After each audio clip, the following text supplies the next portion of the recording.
Good morning students. In previous classes, we studied change of state of matter, effect of change of temperature. Now today I am going to start next topic, latent heat. Dear students, latent heat, it is a very important topic of this chapter. So just give your concentration. Now I am going to start the topic latent heat. Latent heat. Now see, the heat energy which has to be supplied to change the state of a substance is called its latent heat. Earlier we have already read that how matters are changing their states. Now that is also about the temperature and pressure. On applying temperature and pressure, the solid or liquid, they change their states. Now here it is. The word latent means what? The word latent means hidden. In this topic, latent heat doesn't rise or increase the temperature during the changing the state of matter.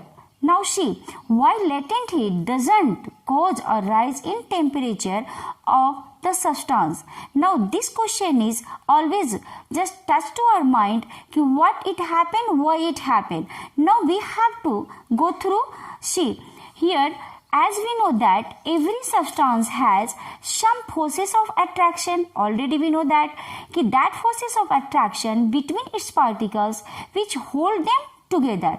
For changing the state, it's very necessary to break down their forces of attraction so they can easily be separated. The latent heat which we supply is used up only for overcoming the forces of attraction of the particles. Means that this force of this heat what we supply during the change of state of matter, that is only used up by the particles to break down their bond between them. Now see, after breaking down their bond, they are going to separate each other and start to move fastly. Now see, what happened? This latent heat which supply is used up in overcoming the forces of attraction between the particles of a substance during the change of state. In this process, latent heat doesn't increase the kinetic energy. Means that what happened when continuously we are supplying the heat to change the state of matter, during that case the particles only breaking their bonds, they are not going to increase their kinetic energy. So that if there is no increasement of the kinetic energy, so there is no increase of temperature during this case. Latent heat is of two types. Latent heat of fusion means latent heat of fusion, solid to liquid means solid converted into liquid state. Second one is latent heat of vaporization. In this, liquid to gas, conversion of liquid to gas. Now latent heat of fusion or latent heat of melting is the same. Now the heat required to convert a solid, try to understand what I am saying here. The heat required to convert a solid into the liquid state is called latent heat of fusion, and this is also known to be latent heat of melting. Now latent heat of fusion means solid to liquid. By this experiment we have to understand. Now look at this experiment which shows solid to liquid change. To perform this experiment, at first what we have to do? We have to take some crushed ice in a beaker and suspend a thermometer in it. Why? To measure the temperature. Now we will observe the temperature of the thermometer is at 0 degrees Celsius only, because we all know that 0 degrees Celsius is the temperature of melting point of ice. So when we have set up this apparatus and we put crushed ice into the beaker and we suspend the thermometer in it, then the measurement of the temperature will be 0 degrees Celsius only, because it is the melting point of ice as well as freezing point of water also. Now what happened? Now we heat the ice gently. Why? Because we need to make it melt. On heating, ice start melting. As more heat it is giving, try to understand, we are going to continuously supply the heat. As more heat it is given, more ice will melt. When more ice will melt to form water, means that what I taught you, when we supply the heat, the particles break down their bonds and they separate it to each other. In this case, when they separate it to each other, they will just lose their bonds and they will convert into another state. So as more heat is given, more ice will melt to form water. But the thermometer reading remains at 0 degree Celsius. Why? Because here it is ice. Now 0 degree will be remain constant of there is a little ice in the beaker, means at the last point, if a single piece of ice will be in the beaker, the temperature will be same. Now what this activity shows us? This activity shows that there is no rise in temperature during the melting of ice. Why? Because this temperature and heat, what happened, what we supplied the heat only used up by the particles to break down their attraction, force of attraction.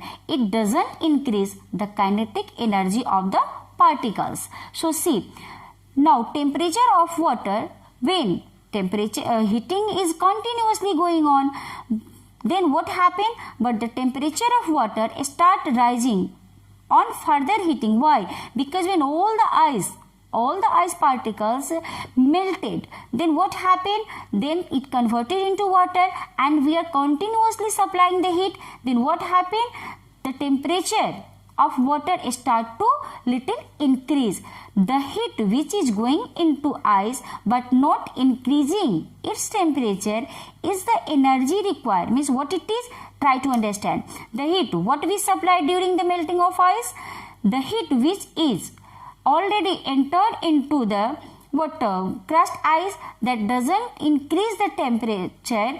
In this case, what happened? Energy required to change. Means what happened? Energy required to change only the state of ice.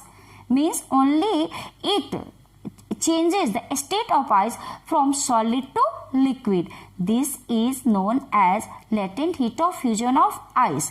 So I thought you all have understood this experiment. Now some more definition that will make you able to understand what it is actually the latent heat of ice.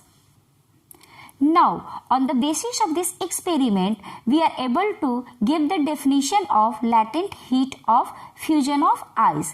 So, what is the definition? The latent heat of fusion of a solid is the quantity of heat in joule required to convert 1 kilogram of the solid to liquid. Once more, I am going to repeat. The latent heat of fusion of a solid is the quantity of heat in joules required to convert 1 kilogram of the solid to liquid without any change in temperature.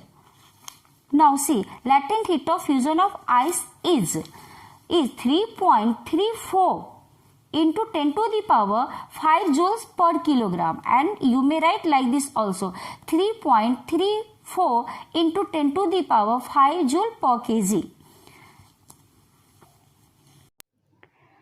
See, look at this picture. A piece of ice held in our hand feels very cold because it takes latent heat from our hand.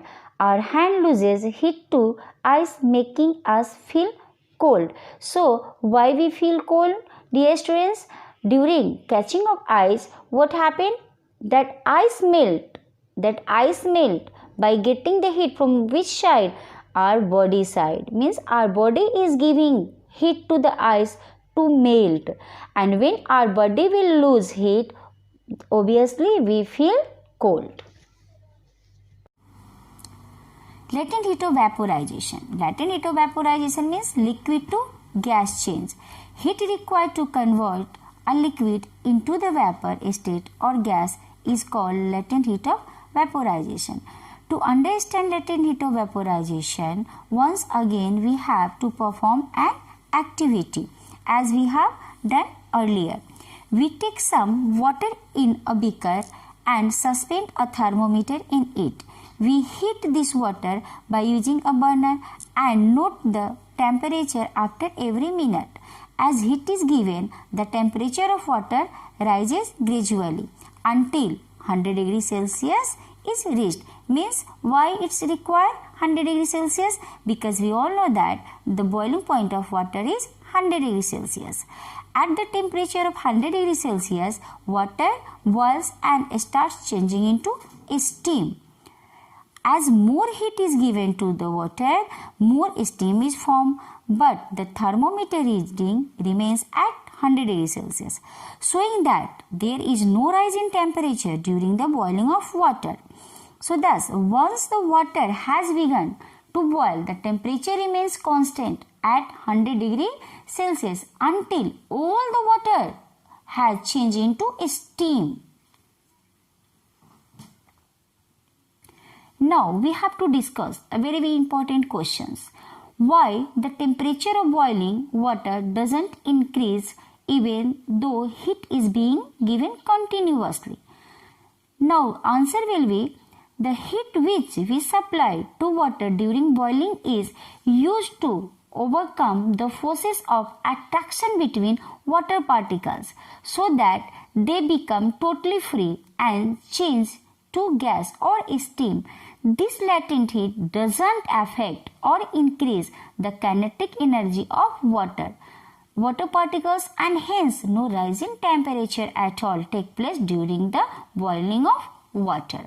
Now dear students, we have to define the latent heat of vaporization of a liquid. So see, the latent heat of vaporization of a liquid is the quantity of heat in joules required to convert 1 kilogram of the liquid to vapor or gas without any changing temperature. Just we read it.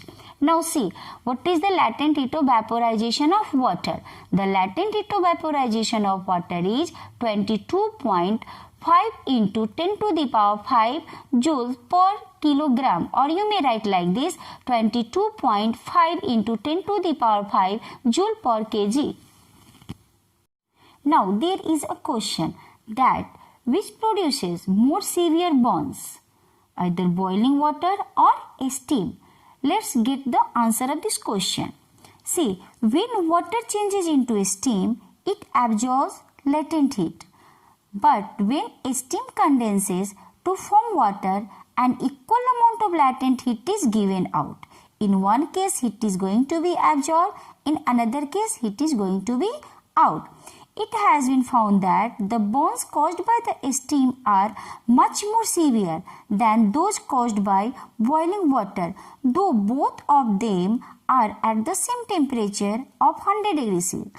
This is due to the fact that steam contains more heat in the form of latent heat than boiling water. So when steam falls on our skin and condenses to produce water, it gives out 22.5 into 10 to the power 5 joules per kilogram more heat than boiling water at the same temperature. Since steam gives out more heat than boiling water, it causes more severe burns. Now this topic completed. I hope you all understood it. So prepare your note till now. Thank you. Bye bye.